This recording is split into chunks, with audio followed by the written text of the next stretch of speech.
So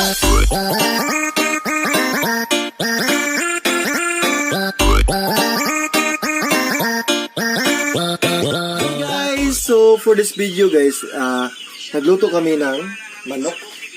Ayan o. Yung manok Bisaya guys, kasi ito yung ulam namin sa umaga. With marinong humboy, ayan o, yung manok. Very organic po talaga. Kasi yung yung ingredients namin is sayote. Yan o, ito yung ginagawa ko. Balat ako ng sayote. Nag-harvest ako kanina. Ipakita ko sa inyo yung sayote nila at saka yung malapit ko nang matapos. Ayan, so maglunod muna ako ng mais. Nag-vlog ka? Oo. Mais, no? Kasi hi guys, po welcome back po sa YouTube channel. Bukal na po yung saingan. Lang to, or post ko. Oh, ayan. Hi guys, welcome back po sa YouTube channel ng Marinong Humboy. No? And nandito kami ulit ngayon sa bukid ni Ate Charing. Sa makikita niyo po is na meron po kami pinag-prepare dito. Di ba? Ano po to? Lutuan ng native chicken. Ito po nagsasaing ko si Tips Mio. Ngayon po, magluluto po ako ng magluluto po ako ng native chicken. Una po is nilagay ko muna diyan sa kaldero nga walang tubig kasi ang gusto ko po is yung katas ng manok is kukunin ko po yung katas ng manok sa magitan ng siyempre ilalagay ko po yung manok doon na walang sabaw. Di ba?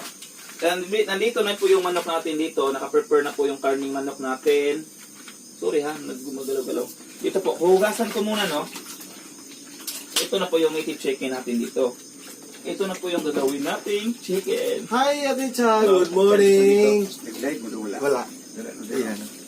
Hi. Thank you kayo, Ate Cha. Thank you. Ato na naman ibutang. Ato kong dagang. Diha. Sige. Yes, mo ko alam niya Mia mo. Yes. Mimi, asa man imong anak? Asa man imong anak, baby? So, kailangan talaga guys, yung... Sige ya. May tao pamahaw na daan niya? Mukha ko lang ko niya. Dapat ko giwat ng tawa. Ayan guys, so yung... may lakad si Ate Cha. And kami dito lang muna kami sa bukid kasi may gagawin pa kami. May tanim kaming dragon fruit letter. Yes. Kasi may nabiling bagong mga cuttings si Ate Cha. Pag ako nandito sa bukid ni Ate Cha, ako talaga yung na-assign sa inga, no? So okay lang naman kasi easy lang yung magsaing ng mais. Yes, ito po, no? Prepare na po yung natin, chicken. So, di ba, kanina pinakita ko po sa inyo, yung kaldero natin is walang tubig talaga. Ganado na. Parang ganado na. Yan. Parang ganado na si Marinong Humboy, ah. Ha? Ganado na. Yes. Ayan po. Ganado na siya kasi may blessings na natanggap. Ayan po. Diba? Yan, no? Nilunod na naman yung manok natin. Manok. Walang halong tubig kasi gusto ko po nga. Oo. Yung paglata niya, kukunin ko muna ang katas ng manok. So, lagyan ba yan ng suka, James? Hindi ko na ito lalagyan. Hindi na lalagyan, no? Yan, ganito lang po yan. Kasi yung katas na manok, siyempre no, yung manok talaga, may katas talaga yan, may sariling katas. So, para mawala yung katas niya, mawala yung langsa, dapat natin yung, dapat nating kunin yung katas niya muna. Ayan, makikita nyo po yun mga, ito po sariling luto ni Marinong Humboy, no? Sariling idea ko rin po yan. Mawalang tubig, di ba? Pinalabas ka lang muna yung katas ng manok. At saka sa akin guys, yung kanin, no? Teamwork po talaga ganun. Siya sa ulam, tapos ako yung sa kanin. Sige naman ka. Oo. Mukhang nandun na yung sasakyan ni Ate Cha. Kasi si Ate Cha guys, meron siyang lakad. No?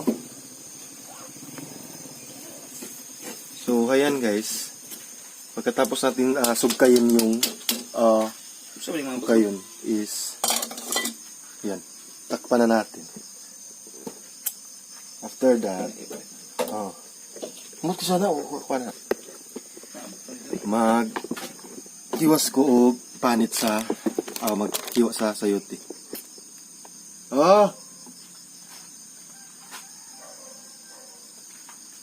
May tao. Doon ka sana sayote. Sige, ikaw doon. Oy! Ano ito rin? So, Tuwa sa ubos, na ba? Tuwa sa ubos. Oh, singgiti lang, basig dara na diha. And yes, kumukulo na yun, kailangan nating sukayin. Para ang katas, lumalabas talaga.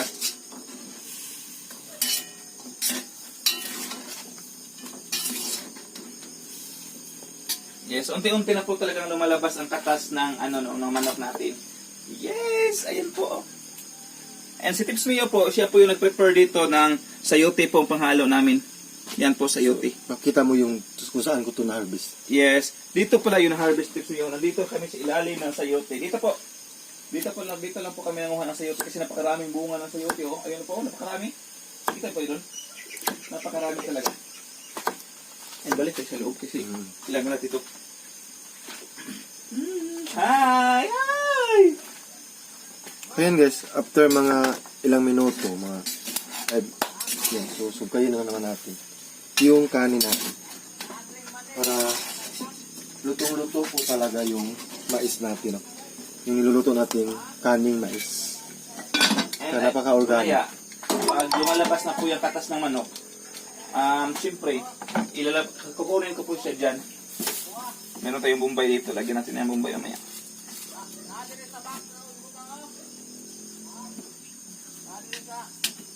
At saka apos. So, hello! So, ito po yung gagawin panakot din natin mamaya. Maganda sana kung may luya. Naubos mo yung luya sa gabi, Tips? Check daw din. Murag wala. Ito yung hurot, no? Murag wala.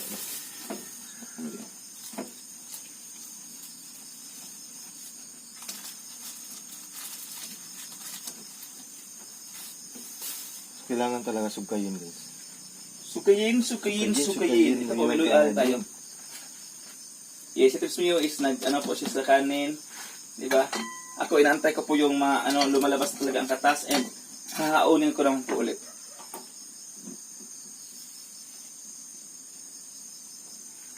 So after that guys, paanukan natin yung kanin para hindi siya madukot, no?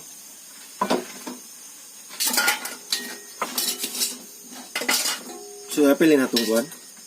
Dugo-dugo, dugo, yung dugo ng manok.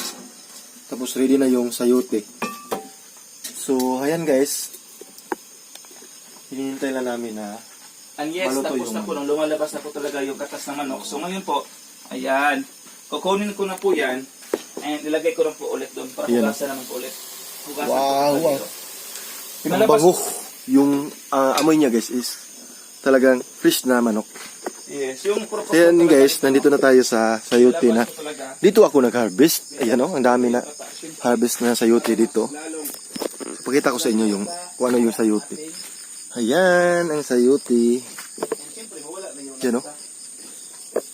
diba? Kita natin. Dito yan guys, oh. Sayote. Ay, nahulog. Nahulog guys. Yan o, ang dami pa oh. You know? Nasa ilalim kami ng sayote. Yeah. Ang sarap guys kasi very organic po talaga. Tsaka sariwang sariwa. Ayan. So dito oh, meron dito. Meron dito sayote. Unlimited yung sayote dito. Ayan oh. So ito pala yung dahon ng sayote guys oh. Yan oh. No? Para siyang same lang sa kalabasa. Ayan. So ngayon po, ibalik naman natin ito ulit doon sa ating lutuan. Ibalik Ang dami oh. Andito na po tayo magsisimula ng ating Nasa tabi lang ng kusina ni Ate Charing. Dito sa bukid yung Ibinalagay ko sayote. na po yun. Ibinalik ko na po ang ating kaldero. Ngayon po, mag-prepare muna ako. Nasaan yung kutsilyo natin? Ngayon is mag-prepare po ako ng ating panakot na rin habang inaantay nating uminit rin. No? Mag-prepare muna si Maring Humboy ng sibuyas dahok, sibuyas bombay. Yan po. Ito po sibuyas. Palayo ko sa kaplato, te. Naluunod ang cellphone mo. Ano nangyari nito? Ay, pagay! Kawawa talaga yung cellphone ko eh. Piki na ko talaga. Wala na James. Kasi wala na. Saman. lagyan mo muna ng edible place tips. Meron, di ba wala na? Yes, kaya lang konti. Laginotin mo lang yan. Dagunitin. Ang purpose natin is may pandesal na tayo. Ah. Hindi naman talaga natin kailangan ng maraming Oo, mantika. maraming mantika. Ang purpose is isahin natin tong mga panakot natin. Yung ahos, bombay, at saka luya. Dito po magluto sa humboy ng native chicken. Sunod, next ano eh. Nalunod na. Painitas na. Kailangan mo natin yung painitin ng mantika para mamaya ilalagay natin tong sibuyas, ahos, at saka luya. Please ko ano yung luya tips. Kailangan gamay luya. Ano ito lang. And tapos ko na po itong hinugasan itong mga panakot natin. Siyempre, bago natin yan, hugasan mo na talaga.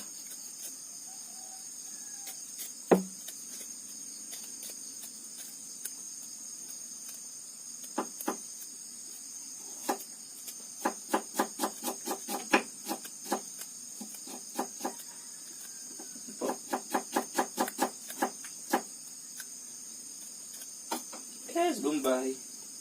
At ang luya lang aking hinaantay. So makikita natin, nandito na yung sayute, yung manok na pinakuha ko muna yung katas, and of course, yung panakot natin, sibuyas at saka luya. Di ba? Ito namin ng malunggay mamaya para mas sumarap yung ating native chicken cooked by Marinong Humboy.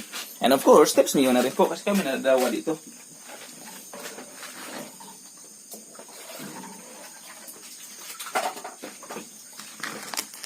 Yung kanin natin. Yes, lipat tayo dito, no? Lipat tayo dito.